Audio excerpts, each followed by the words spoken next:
सामा इश्तियाक अपना असला के साथ खड़ा था। मोटरसाइकिल स्लो थी, उसने भागकर उस पर फायरिंग की। फायरिंग इस तरह की कि पहले उसने 4 फायर किए जो उसको मोटरसाइकिल पर बैठे लगे। जब वो गिर पड़ा तो उसने गिरे पर मजीद 6 या 7 फायर किए। उसका जो जिस्म सारा छलनी था। गली मोहल्ले में छोटी मोटी बात तो हो जाती है, और अब ये अराग से डंकी लगाकर वापस आया और इसने ये कदम उठाया है। 11 फायर एक इंसान को उसके ऊपर खड़े होकर लगाया जाए और फिर आप तो को करें कि वो हॉस्पिटल जाए। मेरे बेटे ਨੂੰ ਬੇਦਰਦੀ ਦੇ ਨਾਲ ਮਾਰਿਆ ਨੇ, बड़ा सख्त ਉਹਨੂੰ ਮਾਰਿਆ ਨੇ। इथों दवा लैन गया घरों। तो एक फायर यहाँ लगा हुआ था और उसके बाद 4 फायर 5 उसके पेट में लगे और 2 उसकी टांग में लगे एक तरफ और 2 एक तरफ उसके लगे। 11 फायर उस पे हुए। गली मोहल्लों से लेकर काम करने वाली जगह तक मामूली तू तकरार कहीं भी हो सकती है। अक्सर लोग मामूली तू तकरार को भूल जाते हैं, नज़रअंदाज कर देते हैं, लेकिन कुछ लोग मामूली तू तकरार को, तलख कलामी को उस वक़्त तक नहीं भूलते जब तक उनकी झूठी अना को तस्कीन ना मिल सके।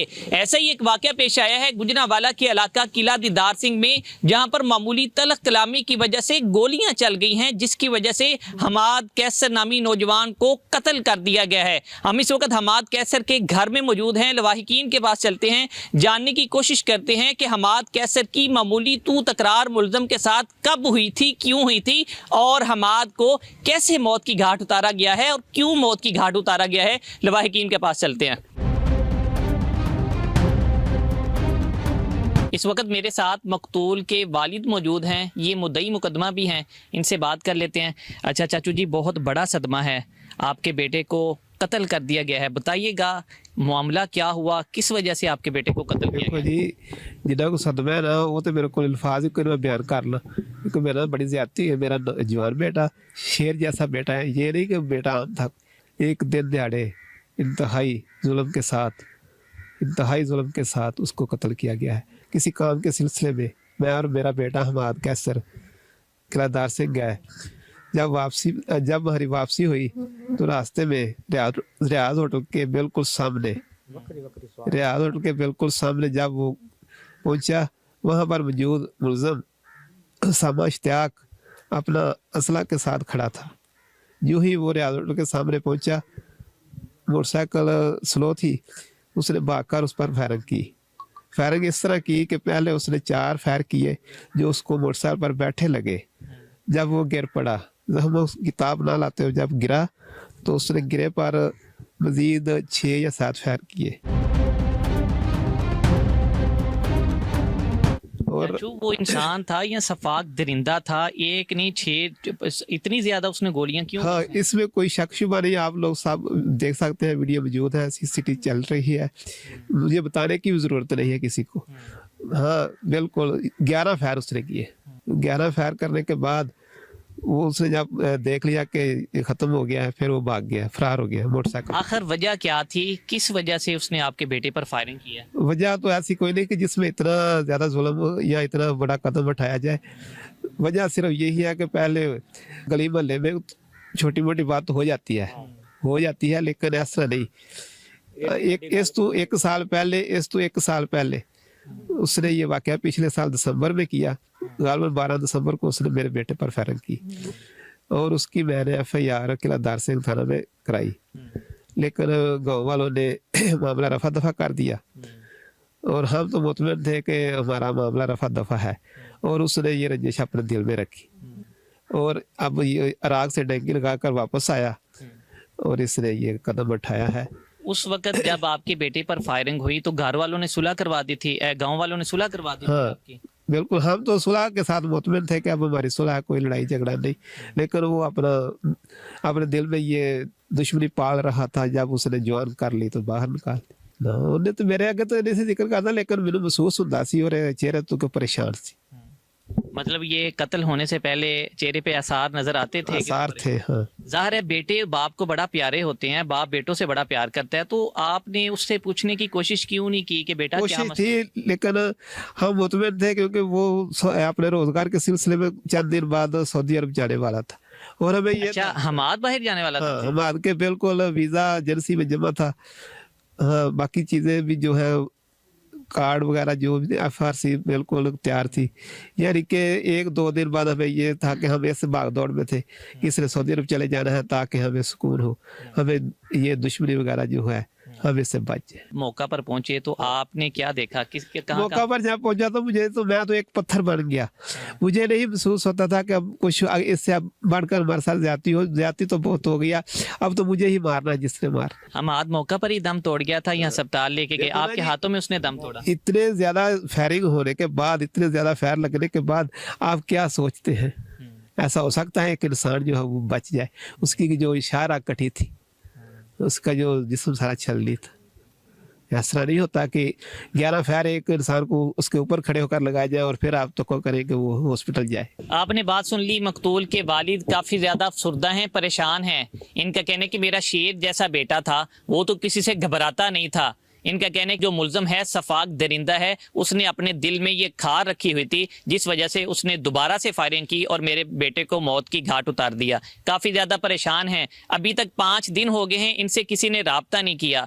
पुलिस की कारकर्दगी के पर एक सवालिया निशान बन चुका है कि 5 दिन में आपने मुद्दई मुकदमा से अभी तक राब्ता करने की कोशिश नहीं की, जिसका शेर जैसा बेटा अब इस दुनिया में नहीं रहा। मुतालबा कर रहे हैं वज़ीर आला पंजाब से, कानून नाफिज करने वाले इदारों से, CCD के जो इंचार्ज हैं उनसे कि खुदारा मुझे इंसाफ फराहम किया जाए, इस दरिंदे को जल्द अज जल्द गिरफ्तार किया जाए ताकि आइंदा किसी और के बेटे को इस तरह से ये लोग मौत की घाट ना उतार सकें। आगे चलते हैं, दीगर अजीज़ों अकारब से बात करते हैं। इस वक्त मकतूल के बड़े भाई हमारे साथ मौजूद हैं, इनसे बात कर लेते हैं। आपका भाई अब इस दुनिया में नहीं रहा, क्या कहना चाहेंगे? मेरे भाई माद जो हैं बहुत शरीफ इंसान थे, हम भी बहुत शरीफ हैं, ऐसी कोई बात नहीं है, हम लड़ाई झगड़े वाले नहीं हैं। और जो मेरा भाई है वो किला में गया वाले साहब के साथ सामान लेने के लिए, और उसके अलावा वो पहले निकल चुका था रियाज होटल के पास। वो जब आया और उसे उसामा ने मौका देकर कत्ल कर दिया। भाई आखिर वजह क्या थी? उसामा के साथ आपका क्या तनाज़ा चल रहा था जिसकी वजह से उसामा ने इतनी बेदर्दी के साथ उसको कत्ल किया? इतनी बेदर्दी, वो पहले 1 साल ना हमारे छोटे थे इसलिए लड़ाई हो गई उसकी उनके साथ, इसलिए उन्होंने पहले भी उस पर फायर किए। वो फिर हमने FIR कराई, उसके बाद FIR होने के बाद यहाँ पे पंचायत होती है, गांव में इकट्ठे लोग हुए, उन्होंने आपस में सुलह करा दी, राजीनामा हो गया। उसके बावजूद राजीनामा सानू सिर्फ सुलह ही है, ठीक है। आपका जो छोटा भाई था, इसने आपके साथ कभी कोई बात डिस्कस की हो कि मुझे ये जो मुल्ज़म है धमकियाँ लगाता है सुलह के बाद भी? नहीं, हमारे साथ उसने ऐसी कोई बात नहीं की, और वो हमें वैसे महसूस होता था कि इससे कोई परेशानी है, वो ज़ाहिर नहीं करता था, हमसे बात नहीं बताता था हमें। भाई अब आपका भाई इस दुनिया में नहीं रहा, क्या मुतालबा करते हैं? मुतालबा यही है हमारा CM पंजाब मरियम नवाज साहबा से कि हमें इंसाफ चाहिए। हमें CCD एक महकमा बना हुआ है, उनसे भी इंसाफ की अपील करते हैं। अभी 5 रोज़ हो गए हैं, हमें पुलिस वालों ने कोई उनकी तरफ से कदम नज़र नहीं आया है। आपका भाई था, आप बड़े लाड नखरे देखते होंगे, कोई ऐसी बात हो जो आपको कभी नहीं भूलती, अब भी आपको याद आती है? अभी ये है कि हमें हम कभी नहीं उसे भूल सकते। ताहियात, वो हमने उसे बहुत लाडों से पाला है और हमारे साथ बहुत जुल्म ज़्यादती हुई है। आपने जब अपने भाई की लाश को देखा था तो उसको कहाँ कहाँ ज़ख्म थे? उसे जब मैंने देखा उसे 1 फायर यहाँ लगा हुआ था, और उसके बाद 4 फायर 5 उसके पेट में लगे, और 2 उसकी टांग में लगे एक तरफ, और 2 एक तरफ उसके लगे। 11 फायर उस पर हुए। क्या वजह बनी कि वो सफाक इतना दरिंदा बन गया था? इंसान था या कोई दरिंदा था? उसने 1 नहीं 2 नहीं 11 फायर उसको मारे। देखें ना, हमारे लिए वो दरिंदा ही है जिसने हमारे भाई को कत्ल कर दिया इतनी बेदर्दी के साथ। वो हमारे लिए दरिंदा ही हो सकता है। ये जो मुल्ज़म है, इसकी पहले भी कोई मोहल्ले में या किसी के साथ लड़ाई झगड़ा होता है? जी, हम वैसे तो सुनते थे कि वो आए दिन सब लोगों से लड़ते हैं, इस वाक़या ऐसे होते रहते थे उनके यहाँ पे गांव में ना, ऐसे होता था। आज उसके साथ लड़ाई हुई, आज उसके साथ। हमारे साथ तो ये दूसरी दफ़ा उन्होंने लड़ाई की है। वालदा से बात करेंगे। अच्छा माँ जी, बहुत बड़ा सदमा है, अल्लाह पाक आपको सब्र दे। बताइएगा हमाद को किस तरह से कत्ल किया गया? मेरा बेटा घर काम पिया करता सी, काम करता वो किले गया दवा लेने। मेरे बेटे ਨੂੰ ਬੇਦਰਦੀ ਦੇ ਨਾਲ ਇਹਨਾਂ ਮਾਰ ਦਿੱਤਾ। ਸਾਡੀ ਕੋਈ ਲੜਾਈ ਝਗੜਾ ਨਹੀਂ ਸੀ, ਥੋੜਾ ਸਾਰਾ ਬੱਚਿਆਂ ਦਾ ਹੋਇਆ ਸੀ। ਫਿਰ ਸਾਡੀ ਥਾਣੇ ਵਿੱਚ ਸੁਲਾਹ ਹੋ ਗਈ ਸੀ। 8 ਲੱਖ ਰੁਪਇਆ ਡਨ ਰੱਖਿਆ ਗਿਆ ਸੀ। ਜਿਹੜਾ ਪਹਿਲਾਂ ਛੇੜੇ ਦਾ ਨਾ ਤੇ ਉਹ ਵਾਇਆ, ਜਿਹੜਾ ਪਹਿਲਾਂ ਛੇੜੇ ਦਾ ਨਾ ਉਹਨੂੰ ਪਏ ਦਾ। ਮੇਰੇ ਬੇਟੇ ਨੇ ਅਸਾਂ ਸਮਝਾਇਆ, ਮੇਰੇ ਬੇਟੇ ਨੇ ਉਹਨਾਂ ਨੂੰ ਕੁਝ ਨਹੀਂ ਕਿਹਾ। ਇਹ ਬਾਹਰੋਂ ਆ ਕੇ ਮੇਰੇ ਨੂੰ ਬੇਟੇ ਨੂੰ ਬੇਦਰਦੀ ਨਾਲ ਮਾਰਿਆ ਨੇ। ਮੇਰੇ ਬੇਟੇ ਨੂੰ 7-8 ਫੈਰ ਉਹਦੇ ਸੀਨੇ 'ਚ ਮਾਰੇ ਨੇ, ਬੇਦਰਦੀ ਦੇ ਨਾਲ ਮਾਰਿਆ ਨੇ, ਬੜਾ ਸਖਤ ਉਹਨੂੰ ਮਾਰਿਆ ਨੇ। ਸਾਨੂੰ ਕੋਈ ਇਲਮ ਨਹੀਂ ਸੀ।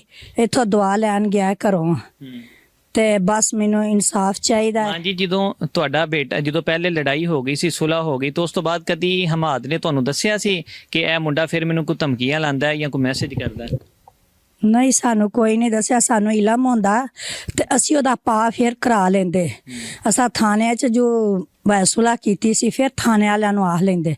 ਸਾਨੂੰ ਕੋਈ ਬੇਟੇ ਸਾਡੇ ਗੱਲ ਨਹੀਂ ਸਾਡੇ ਨਾਲ ਕੀਤੀ ਹੈ ਨਾ, ਬੇਦਰਦੀ ਨਾਲ ਮਾਰਿਆ ਤੇ ਮਾਂ ਜੀ, ਮੈਨੂੰ ਜਦੋਂ ਤੁਸੀਂ ਇਨਸਾਫ਼ ਆਪਣਾ ਚਾਹੀਦਾ। ਬੇਟਾ ਵੇਖਿਆ, ਉਹਨੂੰ ਕਿੱਥੇ ਕਿੱਥੇ ਗੋਲੀਆਂ ਲੱਗੀਆਂ ਸਨ? ਮੇਰੇ ਪੁੱਤਰ ਨਾ ਉੱਥੇ ਲੰਮਾ ਪਿਆ ਸੀ, ਉਹਦੇ ਬਾਜ਼ੂ ਤੇ ਲੱਗੀ, ਉਹਦੀ ਪੱਟ ਤੇ ਲੱਗੀ ਹੈ, ਉਹਦੇ ਸੀਨੇ 'ਚ ਸੀਨਾ ਛਾਨਣੀ ਕੀਤਾ ਹੈ।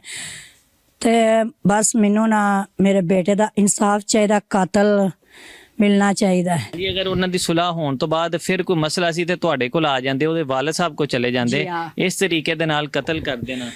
ਇਹਨਾਂ ਦੇ ਅੱਬੂ ਕੋਲ ਆ ਜਾਂਦੇ, ਆ ਕੇ ਪੁੱਛਦੇ ਆਂਦੇ, ਜੇ ਕੋਈ ਗੱਲ ਸਾਨੂੰ ਪੁੱਛਦੇ, ਅਸੀਂ ਜ਼ਿੰਦਾ ਹੀ ਸਾਂ, ਅਸੀਂ ਕਿਹੜਾ ਫੌਤ ਹੋ ਗਏ ਸਾਂ, ਅਸੀਂ ਜ਼ਿੰਦਾ ਹੀ ਸਾਂ। ਇਹਨਾਂ ਦੇ ਅੱਬੂ ਵੀ, ਮੈਂ ਵੀ, ਪਿੰਡ ਰਿਸ਼ਤੇ ਇੱਥੇ ਪਿੰਡ ਦੇ ਵਿੱਚ ਅਸੀਂ ਰਹਿੰਦੇ ਸਾਂ। ਜੇ ਕੋਈ ਗੱਲ ਸੀ ਪਿੰਡ ਦਿਆਂ ਨਾਲ ਕਰਦੇ, ਸਾਡੇ ਨਾਲ ਕਰਦੇ, ਤੇ ਮੇਰੇ ਪੁੱਤਰ ਨੂੰ ਬੇਦਰਦੀ ਨਾਲ ਮਾਰਿਆ ਨੇ। ਮਾਂ ਜੀ, ਕੀ ਕਹਿਣਾ ਚਾਹੋਗੇ ਕਾਨੂੰਨ ਨਾਫਜ਼ ਕਰਨੇ ਵਾਲੇ ਅਦਾਰਿਆਂ ਨੂੰ, ਵਜ਼ੀਰ ਆਲਾ ਪੰਜਾਬ ਅੱਗੇ ਕੀ ਅਪੀਲ ਕਰਦੇ ਹੋ?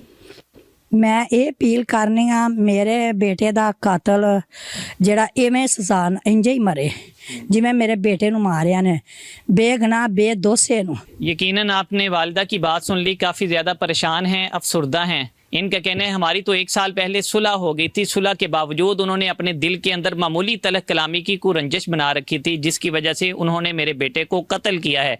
वालिदा हैं, मुतालबा कर रही हैं वज़ीर आला पंजाब मरियम नवाज से कि खुदारा मुझे इंसाफ फराहम किया जाए, मेरे नाहक बेटे को कत्ल किया गया है जिसका कोई कसूर भी नहीं था।